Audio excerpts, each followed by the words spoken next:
Uno de los estados del país donde se ha deteriorado mucho la seguridad con la llegada de grupos criminales que antes eran ajenos a esa entidad es Oaxaca. La Marina Armada de México ha desarticulado con un operativo al que denominó Sable la red criminal de los Cromo, que operaba a lo largo del corredor interoceánico. Mire usted, el crecimiento de estos grupos criminales en Oaxaca se ha dado a partir de la construcción precisamente del corredor interoceánico, pese a que ese proyecto no se construyó ni de lejos cercano respecto a lo que se prometió. Es lejanísimo a lo que se prometió, pero ahí se instalaron los grupos criminales desde que comenzó la construcción. Se dio a partir de la forma en que el Cártel Jalisco Nueva Generación crece, operando como una suerte de franquicia, va cooptando organizaciones locales y apoyos que van llegando al Estado y a partir de ahí se crean estas nuevas estructuras. En todo el interoceánico desplazaron los del Cártel Jalisco a otros grupos que ahí estaban operando, se aliaron con los grupos pequeños y se quedaron con el control de toda esa zona. Este operativo, denominado Sable, actuó contra estos grupos que son aliados al Cártel Jalisco Nueva Generación. Es el Istmo de Tehuantepec, donde la Marina desplegó el operativo Sable. Este miércoles, el secretario de Seguridad, Omar García Harfuch, dio a conocer la detención de 53 elementos de la organización criminal de los Cromo. El funcionario plantó que la operación busca reforzar la presencia del Estado en puntos con mayor incidencia delictiva en la zona del corredor interoceánico del Istmo de Tehuantepec, uno de los proyectos de infraestructura más estratégicos del país. ¿Qué consiste? Principalmente en un despliegue territorial donde tropas de la Secretaría de Marina se despliegan donde haya mayor incidencia, es para prevenir. Y hay otra parte que es con la unidad de inteligencia naval y con todo el gabinete de seguridad que es ya para objetivos específicos, para lograr su detención. El líder de la organización, Iván Sánchez Santiago, alias Cromo, continúa prófugo. Es identificado como uno de los principales generadores de violencia en el Istmo. Los Cromo es un grupo delictivo asociado al Cártel Jalisco Nueva Generación que busca el control del narcomenudeo, tráfico de personas, de droga y de armas en esta estratégica región, además del robo y venta ilegal de hidrocarburos y extorsión al comercio y empresariado local, con los grupos comandados por Cheturo y Los Terán, con posibles alianzas con el Cártel de Sinaloa. Desde 2022, al menos 12 grupos locales realizan actividades de delincuencia organizada en 5 regiones del estado de Oaxaca. Algunos grupos utilizan siglas del Cártel Jalisco Nueva Generación, Cártel de Sinaloa y Cártel del Golfo. A ellos hay que sumar la presencia de los Beltrán Leiva. Las operaciones navales y de las autoridades estatales han derivado asimismo en otras capturas relevantes como la de José Carmen Fregoso Martínez, comandante Jaguar, identificado como principal generador de violencia en el municipio de Matías Romero y jefe de plaza afín al Cártel Jalisco. Este hombre usaba empresas fachada para cometer sus actos delictivos. Usaba una gravera, hoteles y bodegas. Las investigaciones de la Marina detallan que las ganancias obtenidas por dichas empresas se emplean para financiar actividades de extorsión y cobro de piso mediante células armadas que mantienen control territorial mediante amenazas y violencia focalizada. Juan Benito Tlaloc González Espinosa, Tlaloc, líder del contrabando de combustible, y Armando Pérez de la Rosa, vinculado al Cártel de Sinaloa. Bueno, todas esas organizaciones criminales que usted ve, ahí sí operan en Oaxaca, particularmente en la zona del corredor interoceánico, también en la frontera con Chiapas, en la frontera con Veracruz, toda esa zona sí operan esos grupos, pero el que se ha quedado con el control de toda esa región, lo mismo que prácticamente todo el sur-sureste del país, sur-suroeste del país, es el Cártel Jalisco Nueva Generación. ¿Tú estuviste, Viviana, cuando comenzaron las obras del transísmico, del interoceánico? ¿Están lejísimos las obras que se han concluido hasta ahora, de las que se proponían hacer hace unos años. Fíjate que la verdad sí da mucha tristeza. Me tocó 2018, inicio de la administración del presidente López Obrador. Me tocó hacer un reportaje, íbamos con Rafael Marín Mollines, bueno, que era el encargado del proyecto interoceánico, con el exgobernador Alejandro Murat. Nos subimos en una camioneta que habían adaptado sobre las vías del tren, estas vías del tren que ya estaban hechas, y nos subimos en Salina Cruz y recorrimos todo, hicimos todo el recorrido hasta Coatzacoalcos. Parecía un proyecto interesantísimo, no había que hacer mucho, ya estaban, como les decía yo, ya estaban las vías del tren, lo recorrimos, estuvimos arriba de esta camioneta que habían adaptado, se hacía muy poquito tiempo, imagínense nada más, lo vendían como un nuevo canal de Panamá, donde podían llegar las embarcaciones, los barcos de carga, descargar o ya fuera en Veracruz o en Oaxaca, y así se podía pasar de un lado del océano al otro, de un océano al otro. Y bueno, hubiera sido una maravilla, hubiera podido generar muchísimo dinero, pero ese proyecto se abandonó. Es un proyecto que venía desde la época de Benito Juárez, que decían que era una muy buena opción hacerla. Les digo, ya estaban las vías del tren. Y algo sucedió que no lo quisieron hacer. Los que sí fueron y tuvieron muy buen ojo fueron los criminales, porque dijeron, más nos vale instalarnos aquí desde ahora y podemos asaltar y extorsionar a toda la carga que pase por estas vías del tren. Es una tristeza que no se haya podido hacer. Hubiera potenciado enormemente a México, como se ha potenciado, por ejemplo, Panamá. Imagínense cuánto tiempo se hubieran ahorrado estos barcos en tener que bajar hasta Canadá, hasta Panamá, si hubieran podido descargar aquí en México.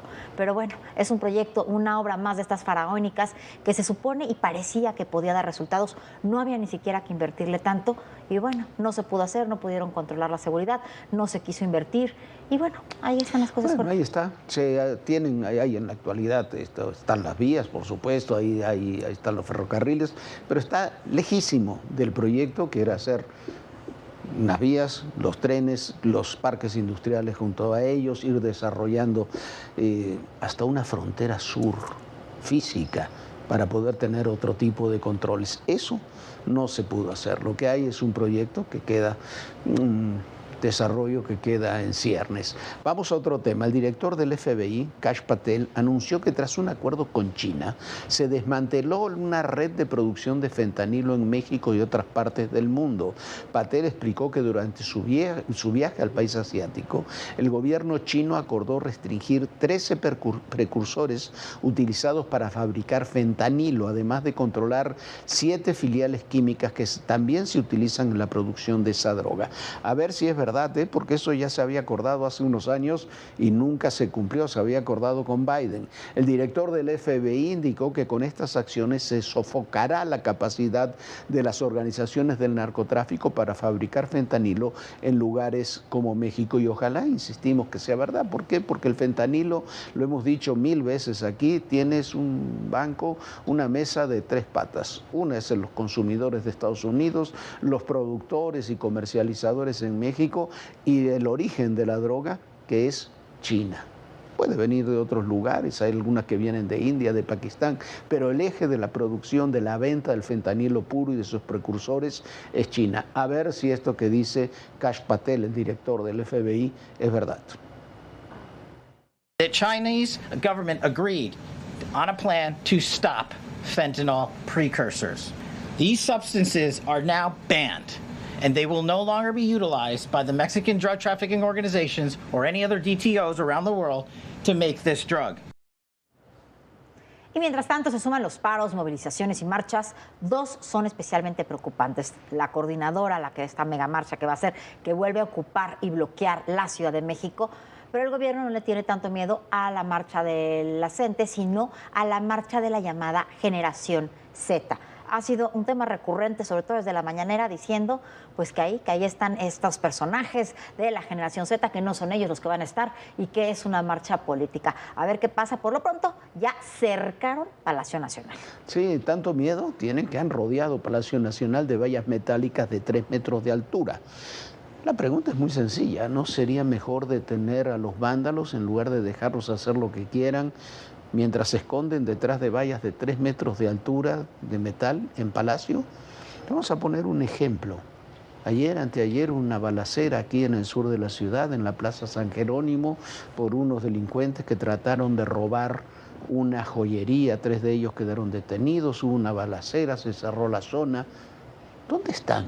¿Dónde están los integrantes del bloque negro, supuestos integrantes del bloque negro, que en las últimas movilizaciones asaltaron varias joyerías en la colonia Juárez, se llevaron las cosas, provocaron daños por millones de pesos y no hay ni uno solo de ellos detenido?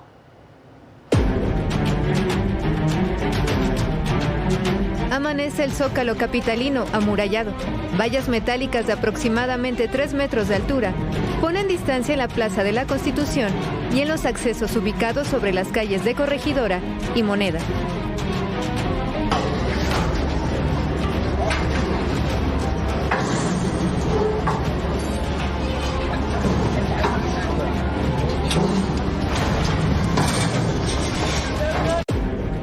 Los motivos: proteger los monumentos históricos y evitar las provocaciones de los manifestantes de 2 marchas programadas para las próximas horas. Se trata de las movilizaciones de la CENTE y la Generación Z, esta última convocada por jóvenes a través de redes sociales. Estos exigen que el gobierno le ponga un freno a la violencia y se haga justicia por el homicidio del alcalde Carlos Manzo.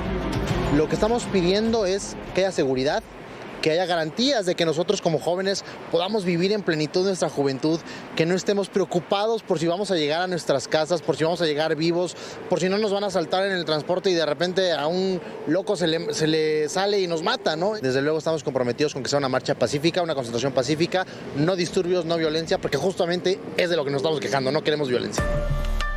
El gobierno federal y el de la Ciudad de México aseguraron que el blindaje busca evitar los actos vandálicos en la zona, como los realizados por el bloque negro. Sin embargo, ¿no son acaso los comercios del centro histórico siempre los más afectados? Saqueos y daños a los establecimientos son parte del saldo. La última ocasión, policías fueron el blanco de los ataques. Y es que a más de un mes de las movilizaciones por el 2 de octubre, solo hay un encapuchado detenido de los 350 que participaron en los actos de violencia.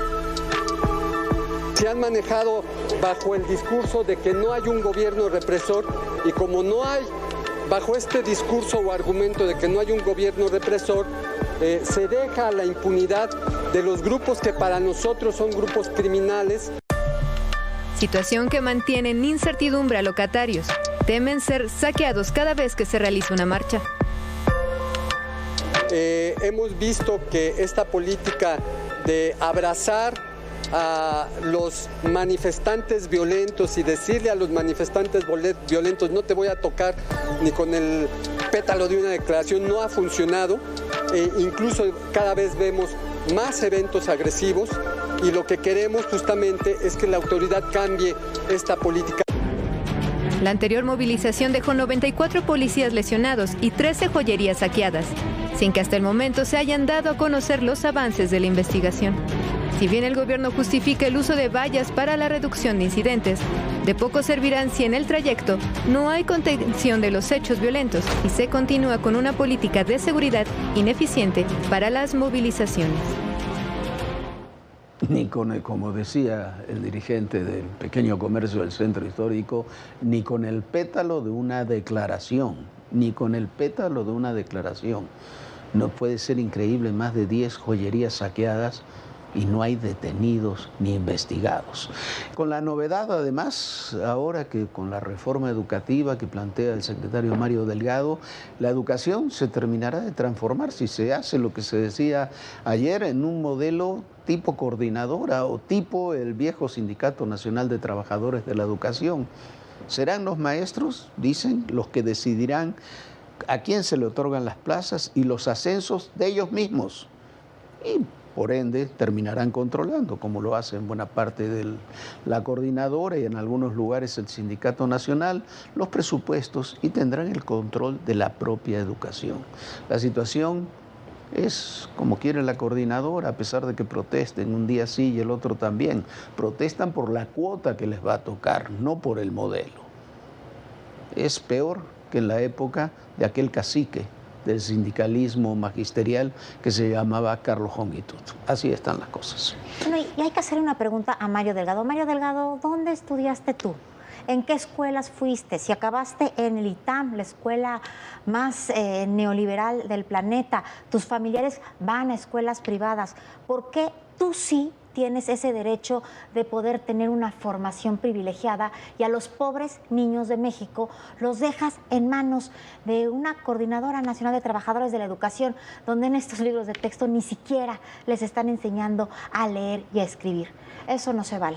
Si tú quieres hacer este sistema, hubieras hecho lo mismo con tus familiares. Y vamos a otro tema. El gobierno le ha echado el ojo a las Afores, a las cuentas de ahorro para el retiro. Se las quiere quedar porque ya no tiene dinero. Pero esas cuentas son individuales, son de ustedes, de los trabajadores, y no se deberían de poder expropiar. El gobierno no debería de poder decidir en qué se invierte su dinero, a ver si le da o no rendimientos. Pero en eso están. Esta es la historia. Si eres trabajador y no lo sabes, revisa en qué Afore estás y tus estados de cuenta. Cada persona tiene el derecho a elegir la Afore que le ofrezca mejores rendimientos, aunque no esté ligada a un banco. Existen Afores pertenecientes a grupos financieros, aseguradoras y firmas de inversión independientes. Conocer dónde está tu ahorro no solo es un acto de responsabilidad, sino también de defensa, por si el día de mañana cambiara el régimen de inversión o se centralizara el manejo. Solo los ciudadanos informados podrán reaccionar a tiempo. Los recursos que millones de mexicanos aportan mes con mes para su retiro representan una de las mayores fuentes de ahorro del país. Son fondos privados, producto del trabajo de cada persona, y están bajo resguardo de las llamadas Afores. Hoy, estas Afores están en la mira del gobierno. Y aunque se trata de dinero con nombre y apellido, el volumen que manejan ha despertado una vez más la tentación del poder y la idea de que el gobierno pudiera administrar directamente ese dinero. En México, el sistema de Afores se creó hace poco más de 2 décadas para sustituir el viejo sistema de pensiones públicas, que resultaba insostenible. Antes, los trabajadores y el gobierno aportaban un solo fondo común. De ahí se pagaban las pensiones.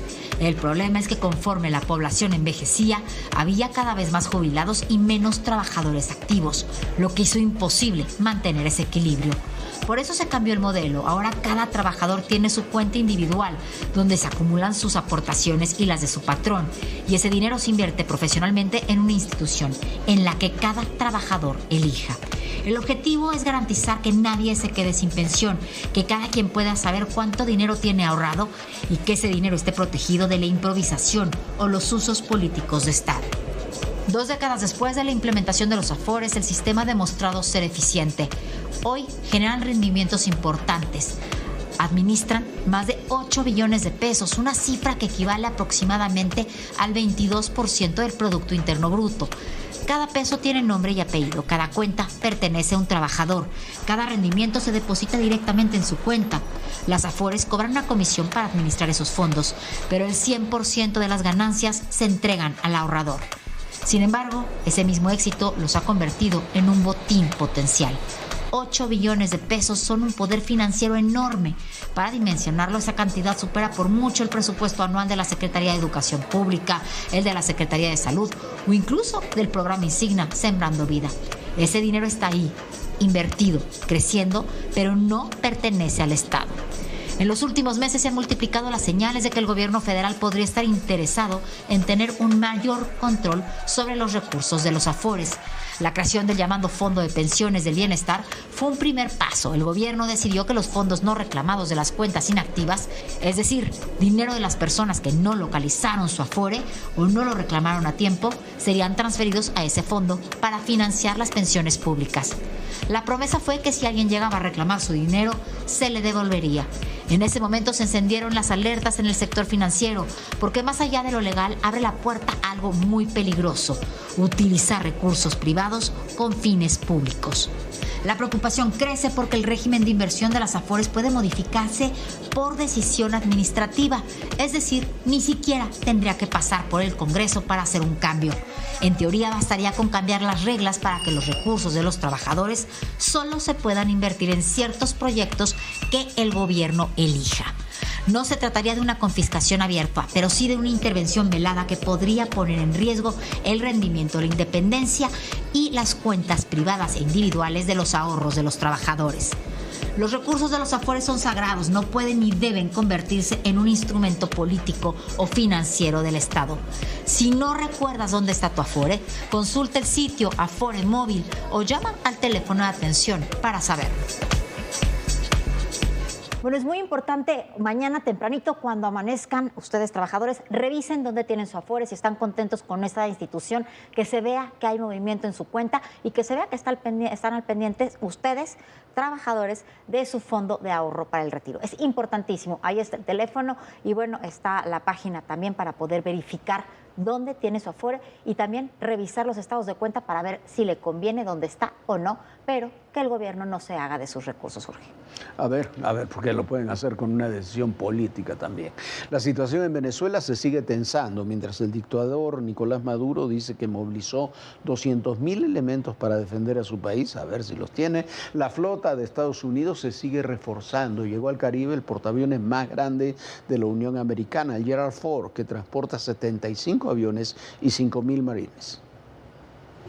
El portaaviones más grande del Pentágono, el Gerald Ford, y su grupo de ataque, más de 4.000 marines y 75 aeronaves tácticas, ya están en el Mar Caribe.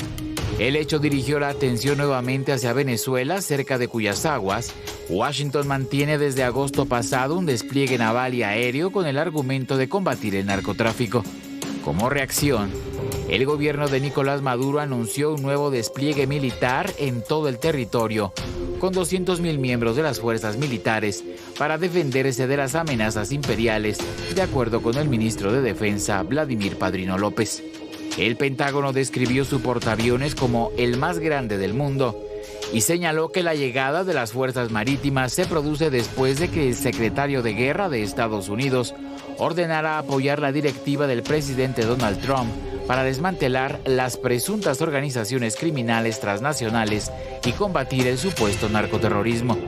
Según las autoridades estadounidenses, ya son 75 los fallecidos y una veintena de embarcaciones destruidas por el país norteamericano en la operación que lleva a cabo en el Caribe y en el Pacífico Oriental, defendida por la Casa Blanca como una campaña contra el tráfico de drogas. Por su parte, Reino Unido tomó la decisión de no compartir información de inteligencia con Estados Unidos sobre embarcaciones sospechosas de narcotráfico porque no quieren ser cómplice de los ataques militares estadounidenses al considerar que estos son ilegales.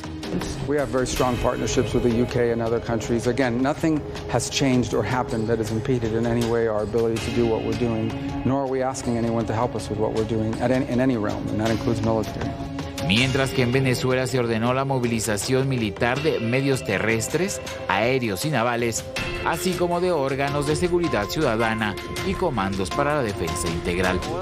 Además, el Parlamento venezolano aprobó una ley para defender al país ante el despliegue militar estadounidense, que prevé, entre otras cosas, la recopilación de información para identificar la gravedad e impacto de las amenazas contra la seguridad de la nación. Para ADN Noticias, Víctor Núñez, Fuerza Informativa Azteca. Y se siguen divulgando mails que relacionan a Jeffrey Epstein con Donald Trump. En uno de los mensajes, Epstein afirma rotundamente que Trump sabía lo de las chicas, muchas de las cuales, según descubrieron posteriormente los investigadores, eran menores de edad. Los 3 intercambios de correos electrónicos publicados este miércoles se produjeron después de que Epstein llegara a un acuerdo en 2008 en Florida sobre los cargos estatales de solicitud de la prostitución, en el que los fiscales federales acordaron no presentar cargos. Se produjeron años después, es decir, años después de esta supuesta ruptura entre Trump y Epstein, que se había dado a principios de la década de los 2000, donde supuestamente ya no se llevaban, Jorge. En otro mail, Epstein reflexionaba sobre cómo abordar las preguntas de los medios de comunicación sobre su relación, su propia relación con Trump, dado que este se estaba convirtiendo, dice Epstein, en una figura política nacional. En un correo electrónico de abril de 2011, Epstein le dijo a Ghislaine Maxwell, quien posteriormente fue condenada por cargos relacionados con facilitar sus delitos, era la facilitadora, fue su novia, su pareja, su amante, la que le llevaba a las muchachas, y le dice a Epstein, quiero que te des cuenta de que el perro que no ha ladrado es Trump. Añadió que una víctima anónima pasó horas en mi casa con él. Él no ha sido mencionado ni una sola vez. En otro mail le escribe al periodista Michael Wolff en enero de 2019, por supuesto que Trump sabía lo de las chicas, ya que le pidió a Ghislaine que parara. El tema de la relación con Epstein, que desarrolló el propio Trump para desacreditar a los Clinton, se ha vuelto desde hace meses contra el propio presidente, y el tema está cada día más candente en el Congreso, que está a punto de decidir si obliga a publicar toda la información que haya sobre Epstein que tiene la Fiscalía General o no, porque Pam Bondi, la fiscal, dijo que no había información relevante para dar a conocer. Es impresionante cómo la historia puede cambiar de un minuto a otro y de una parte a la otra. Y el presidente Donald Trump firmó un acuerdo que pone fin al cierre de gobierno. Esto ocurre a 43 días en los que más de 1.400.000 empleados federales han resultado afectados. 670.000 trabajadores han quedado sin salario y 730.000 fueron enviados a casa sin goce de sueldo. Incluso algunos fueron despedidos por los recortes de la Casa Blanca. El acuerdo garantiza su reincorporación y asegura el pago retroactivo, además de recursos para los programas de asistencia alimentaria hasta el 30 de enero del 2026. Habrá que renegociar después. And it's an honor now to sign this incredible bill and get our country working again. Thank you. Pues ya nos vamos. Muchísimas gracias por habernos acompañado. Lo esperamos mañana aquí en punto de las 11 de la noche. Sueñe bonito. Bonita noche, Jorge. Muy buenas noches, Viviana. Muy buenas noches a todos ustedes. Y recuerden, en el poder y en la política todo, pero absolutamente todo es personal. Gracias.